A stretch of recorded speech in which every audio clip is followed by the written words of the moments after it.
இன்னைக்கு நம்ம இந்த வீடியோல 2 ஸ்டெப் கேக் அதுவும் பாத்தீங்கன்னா 1.5 kg அளவுக்கு இந்த கேக்கை நான் எப்படி ஸ்டாக் பண்ணிருந்தேன்னு சொல்லி ரொம்ப டீடைல்டான ஒரு வீடியோவை நான் உங்க கூட ஷேர் பண்ணிருக்கேன். சோ பேசிக் ஹோம் பேக்கருக்கு கண்டிப்பா இந்த வீடியோ பயனுள்ளதா இருக்கும். சோ இந்த கேக்னுடைய ஃப்ளேவர் பாத்தீங்க அப்படின்னா ஹேசல்நட் சாக்லேட் ஃப்ளேவர் கேக் தான். இதுக்கு நான் எப்படி பண்ணிருந்தேன்னு பாத்தீங்கன்னா உள்ள ஃபில்லிங்காக ஹேசல்நட் கிரீமும் அதுக்கப்புறம் வந்து சாக்லேட் கனாஷும் நான் கொடுத்திருந்தேன். சோ அதனுடைய டீடைல்ட் எக்ஸ்பிளனேஷனும் நான் இந்த வீடியோல நீட்டா கொடுத்துறேன்.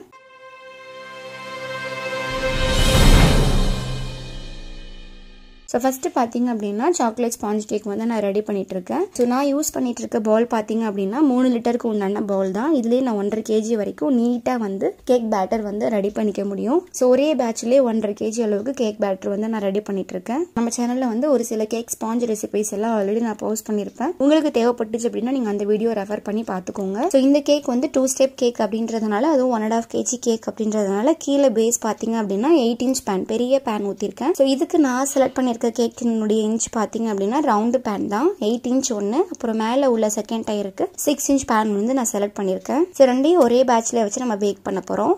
8 inchல வந்து கரெக்டா 1 kg அளவுக்கு கேக் பேக் ஆகும். 6 inchல பாத்தீங்கன்னா 1/2 kg அளவுக்கு கரெக்டா பேக் ஆகும். கேக்னுடைய வெயிட் வந்து நமக்கு 1.5 kg வராது. ஐசிங் எல்லாம் முடிச்சதுக்கு அப்புறம் தான் நமக்கு கடைசி அவுட் தான் வந்து 1.5 kg வரும். சோ கேக் அழகா பேக் பண்ணி 3 லேயரா நான் கட் பண்ணி எடுத்துக்கிட்டேன். அடுத்து வந்து ஐசிங் பாருங்க. ஐசிங் வந்து நான் விப்பிங் கிரீம் வந்து அடிச்சு வச்சிருக்கேன். இது 2 பேட்சா நான் பிரிச்சு எடுத்துக்க போறேன். பாதியா எடுத்த இந்த கிரீம்க்குள்ள நான் ஃப்ளேவர் கொண்டு வர போறேன். சோ இந்த ஹேசல்நட் ஃப்ளேவர்க்காக நான் டைகர் பிராண்டனுடைய ஹேசல்நட் எசன்ஸ் வந்து கொடுத்துக்க போறேன். இது ஆக்சுவலா மில்க் எசன்ஸ் தான். இருந்தாலுமே நம்ம வந்து கேக் கிரீம்க்குள்ளேயும் அதுக்கப்புறம் வந்து நீங்க கிளேஸ் எஃபெக்ட்லாம் கூட இந்த ஃப்ளேவர் நீங்க தாராளமா சூஸ் பண்ணலாம். ரொம்பவே நல்லா இருக்கும். சோ இந்த ஹேசல்நட் ஃப்ளேவர் நான் டேஸ்ட்டுமே ரொம்பவே நல்லா இருந்தது. லைட்டா டேஸ்ட் பண்ணி பார்த்திருந்தேன். சோ இப்போ இந்த ஹேசல்நட்னுடைய கிரீமை நம்ம ஃபில்லிங் மாதிரி கொடுக்க போறோம். நான் வந்து 6 inchல பேக் பண்ண கேக்கையும் 3 லேயரா கட் பண்ணி எடுத்துட்டேன். அதே மாதிரி 8 inchல பேக் பண்ண கேக்கையும் 3 லேயரா கட் பண்ணி எடுத்தாச்சு. நல்ல ஒரு சுத்தமான ஒரு ஒர்க் ஏரியாக்கு மாத்திட்டு அதுலயே சுகர் சிரப் வந்து நான் கோட் பண்ணிட்டு இருக்கேன். அடுத்து அதுக்கு மேலேயே பாத்தீங்கன்னா ஹேசல்நட் கிரீம் வந்து நான் ஃபில் பண்ணிட்டு இருக்கேன். அடுத்து வந்து கனாஷ் வந்து 1 டேபிள் ஸ்பூன் அளவுக்கு 2 லேயருக்குள்ளேயும் கொடுத்திருக்கேன்.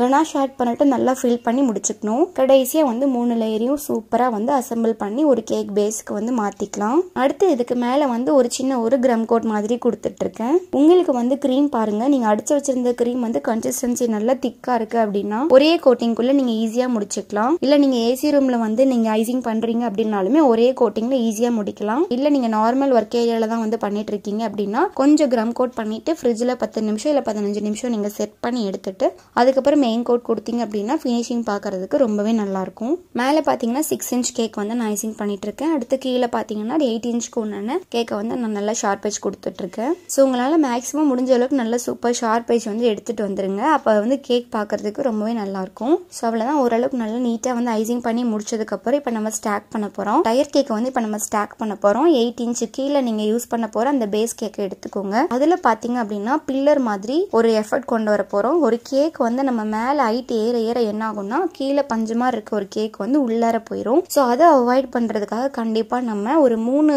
பக்கமோ இல்ல 4 டைரக்ஷன்லயோ உள்ள வந்து கேக் டவல்ஸ்னு ஒன்னு இருக்கும், அதை ஃபிக்ஸ் பண்ணணும். இப்போ டவல்ஸ் வந்து நீங்க பிளாஸ்டிக்ல யூஸ் பண்ணாலும் சரி, இல்ல வந்து பேப்பர் டவல் யூஸ் பண்ணாலுமே சரி, இல்ல நீங்க பெரிய ஒரு நல்ல லாங்கான இருக்கிற டூத் ஸ்டிக் யூஸ் பண்ணாலுமே சரி, நல்லாவே நிக்கும் உங்களுக்கு.